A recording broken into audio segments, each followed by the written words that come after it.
जय श्री राधे कृष्ण। आप सभी का हमारे YouTube चैनल पे बहुत बहुत स्वागत है। आइए सुनते हैं कार्तिक मास महात्म्य पहले अध्याय की कथा। कार्तिक मास महात्म्य में कुल मिलाकर 29 अध्याय हैं।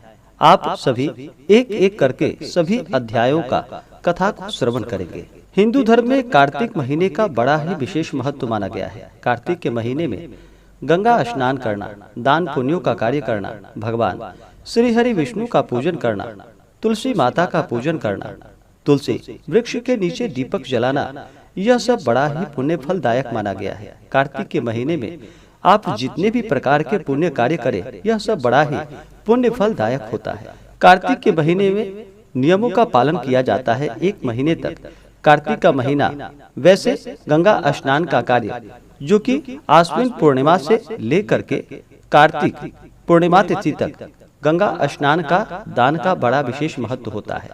इस दौरान नियम निष्ठा का पालन करना चाहिए, शुद्ध और सात्विकता का पालन करना चाहिए। जहाँ तक हो सके इस दौरान जितने भी प्रकार के आप पूजन का कार्य कर सके, जप तप आदि का कार्य करें, यह सब बड़ा ही पुण्य फलदायक होता है।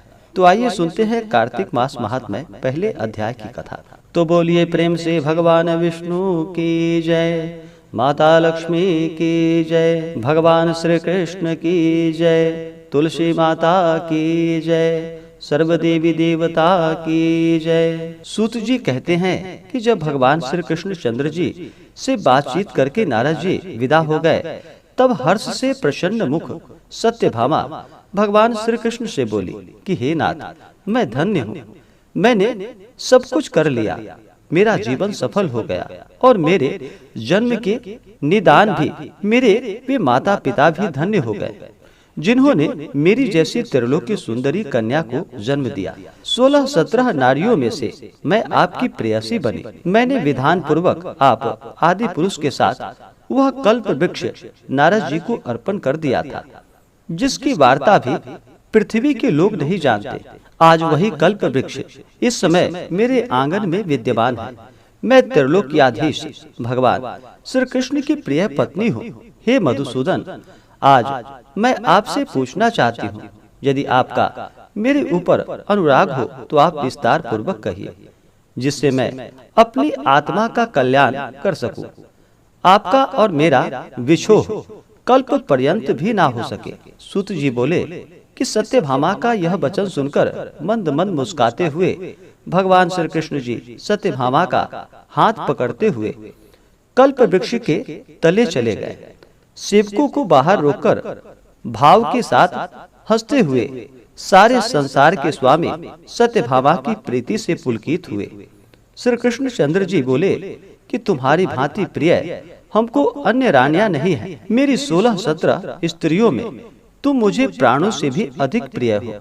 तुम्हारे लिए मैंने देवताओं तथा देवेंद्र से भी विरोध किया है। कांते, तुमने जो प्रश्न किया है उसके उत्तर में मैं कुछ विस्मयजनक बातें कहता हूँ, उन्हें ध्यान से सुनो। जब तुम्हारे लिए कोई चीज न देने योग्य नहीं, कोई काम न करने के लायक नहीं और कोई बात न कहने लायक नहीं, तब भला तुम्हारे प्रश्न का उत्तर न दूं, यह कैसा होगा? हे प्रियतमे, जो तुम्हारे मन में हो वह पूछो, मैं कहूँगा। सत्यभामा कहने लगी कि हे नाथ, मैंने पूर्व जन्म में ऐसा कौन सा दान, व्रत तथा तप किया था जिससे मृत्यु लोक में मेरा यह जन्म हुआ तथा आपकी अर्धांगिनी बनी और गरुड़गामिनी हुई एवं आपके साथ स्वर्ग आदि लोकों में घूमती हूँ। मैं आपसे पूछती हूँ कि मैंने ऐसा कौन सा शुभ कार्य किया था? मैं पूर्व योनि में किस स्वभाव की थी और किसकी पुत्री थी? कृष्ण जी ने कहा कि हे प्रिय, पूर्व जन्म में तुम जो थी और तुमने जो किया था उसे एकाग्र मन से सुनो। उस समय तुमने जो व्रत या पुण्य किया था और जिसकी पुत्री रही, वह मैं कहता हूँ। सतयुग के बीतने पर त्रेता में माया नगरी में अग्निहोत्र और वेद वेदांगों को जानने वाला देव शर्मा नामक एक ब्राह्मण था। वह नित्य अभ्यागतों की सेवा, हवन और सूर्य की आराधना करता, अतएव दूसरे सूर्य के समान तेजस्वी था।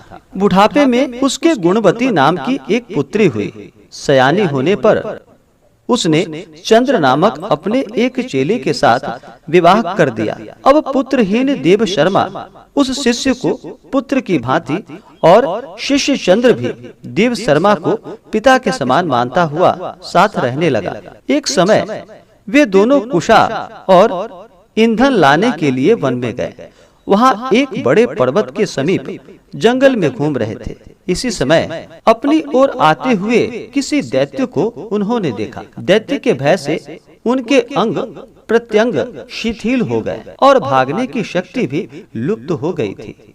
यमराज के समान उस भयंकर राक्षस ने तत्काल आकर उन दोनों को मार डाला। मरणोपरांत उस क्षेत्र के प्रभाव से तथा धर्मात्मा होने के कारण पार्षदगण उनको वैकुंठ भवन में ले गए।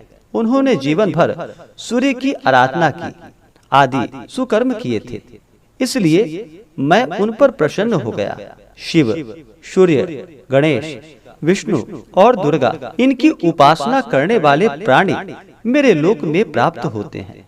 जैसे वर्षा का पानी समुद्र में बहकर चला जाता है, एकमात्र होता हुआ भी मैं काल कर्म के भेद से 5 तरह का हूँ। जैसे अकेला देवदत्त बालक, भ्राता आदि अनेक नामों से पुकारा जाता है।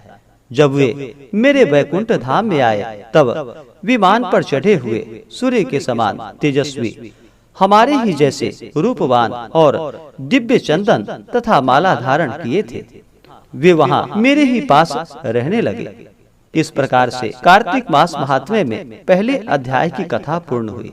अगर आप सब कार्तिक मास महात्म्य दूसरे अध्याय की कथा को सुनना चाहते हो, हमारे चैनल पे अगर आप नए हो तो हमारे इस चैनल को लाल बटन दबा करके सब्सक्राइब करें, साथ में बेल आइकन घंटी को दबाएं ताकि मेरे वीडियो का नोटिफिकेशन आपको समय से मिलता रहे। वीडियो को लाइक करें, शेयर करें। सुखी रहें और स्वस्थ रहें। जय श्री राधे कृष्ण। धन्यवाद।